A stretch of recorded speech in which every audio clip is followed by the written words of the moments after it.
Zdravo moji prijatelji iz Slovenije, dobrodošli u Zdravo ljubavi, a uskoro i ja dolazim kod vas da pričamo o zdravim receptima i da vam napravim kakao.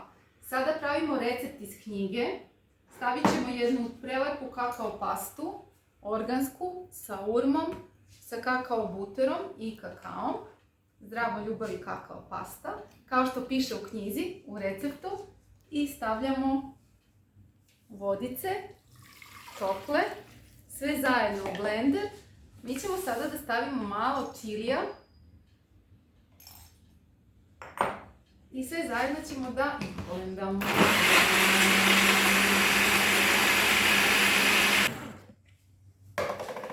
I ovu prelepu tekućinu